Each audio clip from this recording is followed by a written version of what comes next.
क्या कभी सोचा है कि पूरी दुनिया को एक परिवार की तरह देखने के लिए किस तरह की सोच चाहिए होती है?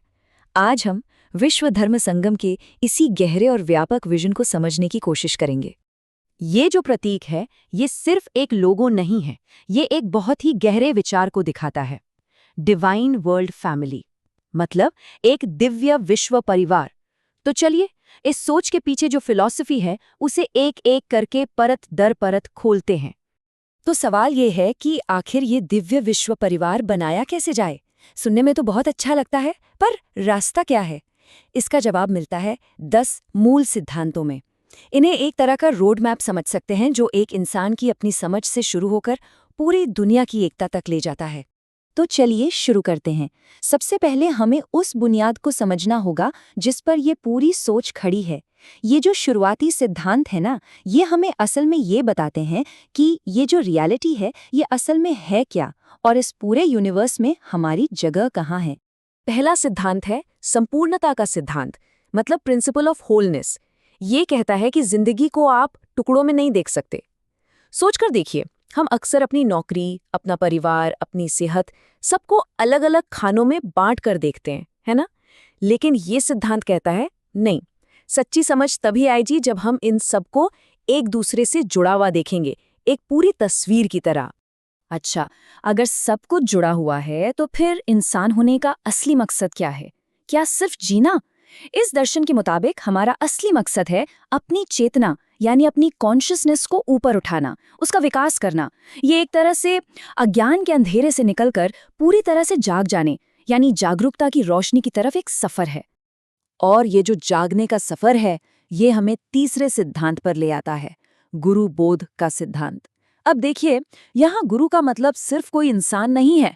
गुरु वो गाइडिंग प्रिंसिपल है, वो शक्ति है जो हमारी चेतना को जगाती है। और ये ज्ञान, ये एक परंपरा के जरिए आगे बढ़ता रहता है। ठीक है, तो ये तो हो गई फिलॉसफी की बातें, लेकिन इन्हें असल जिंदगी में कैसे उतारें? तो चलिए अब देखते हैं कि ज्ञान, न्याय और प्रकृति के जो तत्व हैं, उनका बैलेंस एक बेहतर समाज बनाने में कैसे मदद करता है। यहाँ पर धर्म का मतलब सिर्फ पूजा पाठ या रस्में नहीं है, इसका दायरा बहुत बड़ा है। पहला है ज्ञान यज्ञ, मतलब ज्ञान को बांटना, विचारों का आदान प्रदान करना। ये एक पवित्र काम माना गया है जिससे पूरा समाज ऊपर उठता है।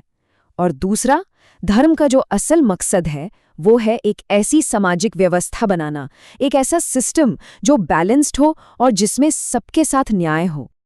लेकिन सवाल ये है कि एक बैलेंस्ड समाज की शुरुआत होती कहाँ से है? जवाब है खुद से। ये फिलॉसफी कहती है कि जैसे ये पूरा ब्रह्मांड 5 तत्वों से बना है, वैसे ही हमारा शरीर भी बना है। तो जब तक हम अपने अंदर इन 5 तत्वों में एक हार्मनी, एक संतुलन नहीं लाते, तब तक हम बाहर की दुनिया में सद्भाव कैसे ला सकते हैं? चलिए, ये जो अंदर के बैलेंस की बात है, इसको थोड़ा और गहराई से समझते हैं। देखिए, प्रकृति के 3 मौलिक गुण होते हैं, जिन्हें त्रिगुण कहते हैं। ये हम सबके अंदर काम करते हैं और अपने पर्सनल डेवलपमेंट के लिए इन्हें समझना बहुत जरूरी है। तो ये 3 गुण कौन से हैं? पहला है सत्व, मतलब हार्मनी, प्योरिटी, ज्ञान। दूसरा है रज, यानी एक्शन, पैशन, मूवमेंट। और तीसरा है तम, मतलब आलस, अज्ञान, अंधेरा। मजे की बात यह है कि हम सब में ये तीनों ही गुण होते हैं। तो मकसद किसी एक को खत्म करना नहीं, बल्कि इन तीनों में एक बैलेंस बनाना है और धीरे धीरे अपने अंदर सत्व गुण को बढ़ाना है, ताकि हमारी चेतना और ऊपर उठ सके। तो ठीक है, अभी तक हमने बात की खुद के लेवल पर और फिर समाज के लेवल पर बैलेंस की। लेकिन ये सारी सोच पूरी दुनिया पर कैसे लागू होगी? तो चलिए अब इस पूरी सोच का कैनवस और बड़ा करते हैं और इसे ग्लोबल लेवल पर ले जाते हैं। ये जो आखिरी के सिद्धांत हैं, ये हमें दिखाते हैं कि कैसे एक इंसान के विकास से शुरू हुई बात पूरे ब्रह्मांड की एकता तक पहुंच सकती है। 8वां सिद्धांत है विविधता में एकता, यानी यूनिटी एंड डाइवर्सिटी। ये मानना कि दुनिया भर के जो अलग अलग धर्म हैं, अलग अलग आध्यात्मिक रास्ते हैं, वो एक दूसरे से लड़ने के लिए नहीं है। हाँ, वो रास्ते अलग अलग दिख सकते हैं, पर सबकी मंजिल एक ही है, सच की खोज और इंसानों की एकता।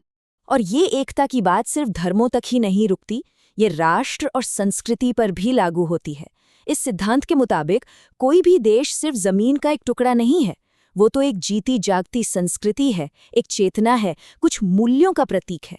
और इन मूल्यों को बचाकर रखना, उन्हें आगे बढ़ाना, यही तो धर्म का एक अहम काम है।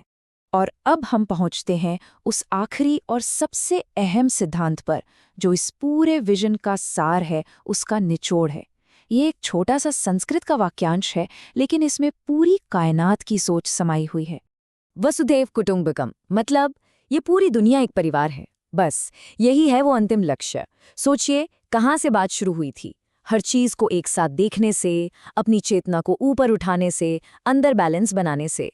और ये सारा सफर हमें आखिर में यहीं लाकर खड़ा करता है, जहां हम हर इंसान को, पूरी मानवता को अपने ही परिवार का हिस्सा मानने लगते हैं।